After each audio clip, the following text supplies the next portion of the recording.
நாங்கள் என்ன மட்டும் நிற்க வச்சுட்டீங்க எலெக்ஷன் டைமில்? சரி, அனைவருக்கும் வணக்கம். நீங்கள் வந்ததுக்கு எனக்கு மிக்க நன்றி. தமிழ் புத்தாண்டு அன்னைக்கு டைம் எடுத்து வந்திருக்கீங்க, அனைவருக்கும் நன்றி. இந்த நாளில் திருக்குறள்ங்கிற படம் படப்பிடிப்பு துவக்கப்பட்டுள்ளது. நான் ஏற்கனவே காமராஜ் அப்படிங்கிற படத்தை எடுத்தேன்னா, காமராஜர் 1975 மறைஞ்சார். அவரை பற்றி யாருமே படம் எடுக்கலை. எனக்கு அதுக்கான பிராப்தம் கிடைச்சது. திருக்குறள் எழுதி 2000 வருஷம் ஆச்சு. தமிழ் சினிமா 100 ஆண்டை தாண்டி நடக்குது. அதனால் எனக்கு இது கிடைச்சது ஒரு பெரிய ஒரு பிராப்தம். இதில் கர்வம் கொள்றதுல ஒன்றும் இல்லை. நாம் ஒரு பயணம் பண்ணிக்கிட்டே இருப்போம், நமக்கான விஷயங்கள் கிடைக்கும். இது அப்படி கிடைச்சிருக்கு.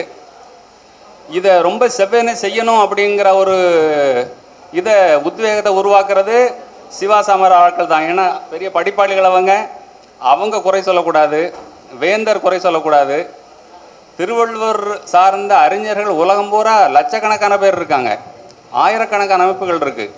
அதனால் அதை ரொம்ப செவ்வனே செய்யணும் அப்படின்னு இறங்கியிருக்கோம்.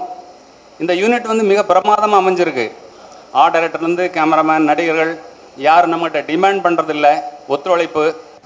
கலைச்சோழன் திருவள்ளுவராக நடிக்கிறாரு. தனலட்சுமி மேடம் வாசுகியாக நடிக்கிறாங்க. இன்னும் நிறைய நடிகர்கள் இதில் ஜாயின் பண்ணுவாங்க. பொருத்தமான நடிகர்கள் சேர்ந்துக்கிட்டு இருக்காங்க. அடுத்த ஆண்டு திருவள்ளுவர் தினத்தில் இந்த படத்தை வெளியிடணும் அப்படிங்கிற ஒரு எண்ணத்தில் இருக்கும். அதுக்கு திருவள்ளுவருடைய ஆன்மா எங்களுக்கு சப்போர்ட் பண்ணணும். அவ்வளோதான் என்னோட சைடில். நீங்கள் எதாவது பேச நினைக்கிறீங்களா? நீங்கள் கேட்க நினைக்கிறீங்களா?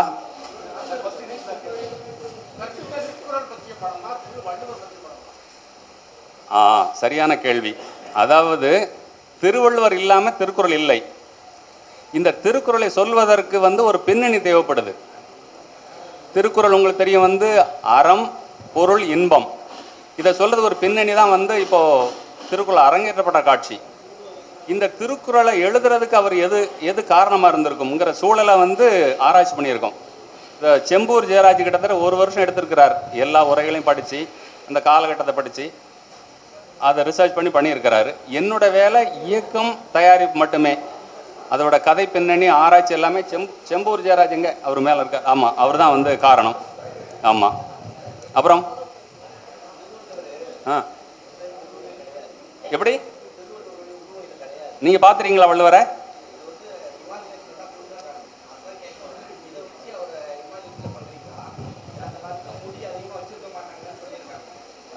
மழித்தலும் நீட்டலும் வேண்டா, உலகம் பழித்தது ஒழித்து விடின்.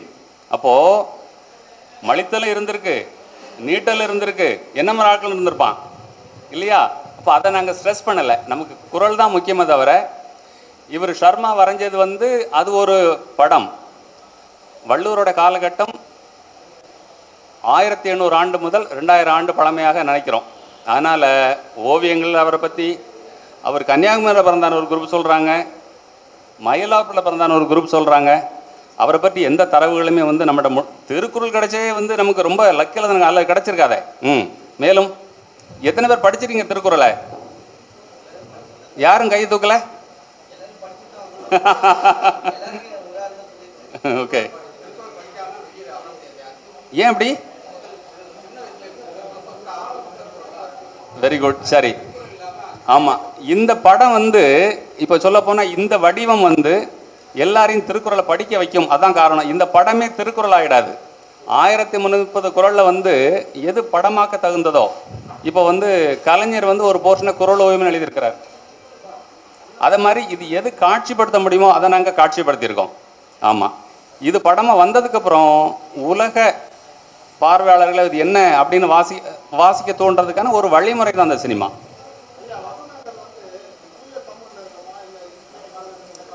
இல்லை, தூய தமிழில் தான் அந்த கால தமிழில். ஏன்னா திருக்குறள் தமிழில் நம்ம அந்த படத்தை எடுக்கலை. ஆமாம், செந்தமிழில் இருக்கும். ஆமாம். அவர் இவர் கூத்துப்பட்டறக்காரரு. அந்த அம்மாவும் கூத்துப்பட்டறையில் ட்ரைனிங் எடுத்துக்கிட்டு இருக்காங்க. அதனால் நடிப்பு அதுதான் முக்கியம். இன்றைக்கி நடிகர்கள் வாங்குகிற சம்பளம் உங்களுக்கு தெரியும், இந்த இண்டஸ்ட்ரி எவ்வளோ பெருசாக இருக்குன்னு தெரியும். இது அவங்ககிட்ட இது ஒரு ஆஃப் பீட் ஃபில்மாக அவங்க நினச்சி இதை ஒதுக்குறாங்க. நான் கொஞ்சம் பேர்ட்ட பேசி பார்த்துட்டு அவங்க பேர் சொல்ல விரும்பல. அவங்கெல்லாம் அதை முன் வரலை. அப்போது ட்ரெயின்டு ஆர்டிஸ்ட் 2 பேருமே கூத்துப்பட்டறையில் இவர் ஒரு டைரக்டர் கம் ஸ்கிரிப்ட் ரைட்டர். அந்த அம்மா ட்ரைனிங் எடுத்துக்கிட்டு இருக்காங்க, அதனால் அவங்க எடுத்திருக்கோம். இன்னும் பல பேர் அங்கேருந்து எடுப்போம் நம்ம. அவர் வந்து அதான் சொன்னேன், அவர் 2-3 நாளாக தெரியும். லவ் அட் ஃபர்ஸ்ட் சைட்னு கேள்விப்பட்டிருக்கீங்களா? அது தமிழில் என்ன சொல்லுங்க ஏங்க? இந்த அளவு கூட இங்கிலீஷ் தெரியாதா? முதல் கண்டதும் காதல். அதாவது அதான் சொன்னேன், இவ்வளோ படித்த ஒரு இயக்குனரை பார்த்த உடனே சரி இவரை வந்து இவருடைய தொடர்பு நமக்கு வேணுங்கிறதுக்காக அவர் அந்த ரோல் கொடுத்துருக்கோம். தாடியோடு இருக்கிறாரு, ஒரு ஆளுமை மிக்க மனிதர். நக்கீரர் வந்து கடவுளே கேள்வி கேட்டு வர சொல்லனால அவர் அந்த ரோல் கொடுத்துருக்கோம். போதுன்னு நினைக்கிறேன், தொண்டை தண்ணிலாம் வத்தி போகுது மேலே போயிட்டு.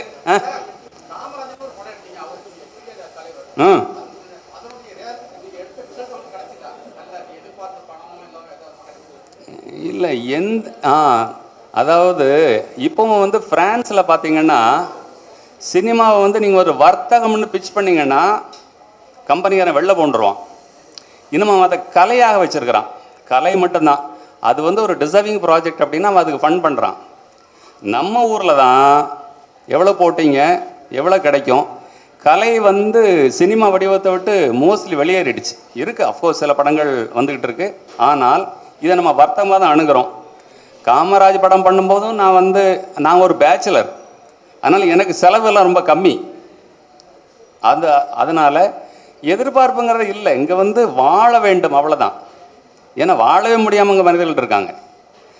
அதுதான் இதோட நோக்கமும் அதுதான். இதை சம்பாதிச்சிடணும் அப்படி பண்ணி. இது வந்து ஒரு நான் சொன்னது ஒரு பிராப்தம்னு சொல்கிறேனே. ஆமாம், அப்படி தான் நடக்கும் அது. புரியல.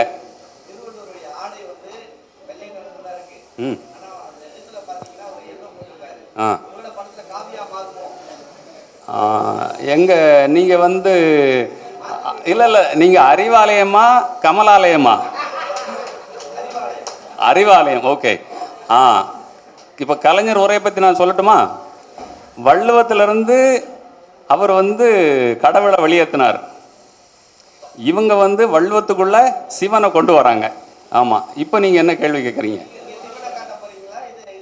இல்லை, நடு ரோடு நாங்கள் போகிறது. மிடில் பாத் இல்லை அது என்ன கொண்டு வந்திருக்கோம்னா, அரங்கேற்றும் போது வந்து இந்த கலர் வேணுங்கிறத கொண்டு வந்திருக்கோம். ஆமாம். கலைஞர் வந்து ஏங்க அங்கேருந்து வந்துட்டு அவருக்கு இது கண்ணாடி போட்டிருக்கீங்களா? கண்ணாடி போடுங்க. இது மஞ்சள் இல்லை, இது அவர் மஞ்சள் துண்டில் போட்டார். எங்க இதை மேட்டர் ஆக்கிறாதீங்க நீங்கள் வேற. சரி, போதுன்னு நினைக்கிறேன். போதும் தானே? அடுத்து எனது புதிய சகோதரர் சிவா அவர்கள் பேசுவார்கள்.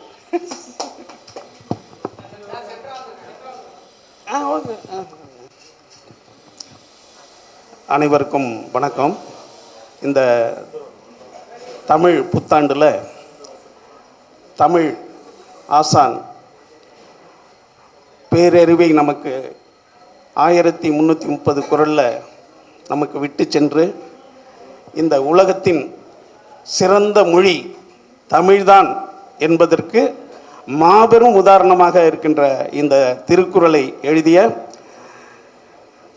தெய்வப்புலவர் திருவள்ளுவரை பற்றிய இந்த படத்தை வந்து சகோதரர் பாலகிருஷ்ணன் சார் எடுக்கிறாங்க. வையத்துள் வாழ்வாங்கு வாழ்பவன் வானுரையும் தெய்வத்தில் வைக்கப்படும். ஒருவன் வாழும் காலத்தில் வந்து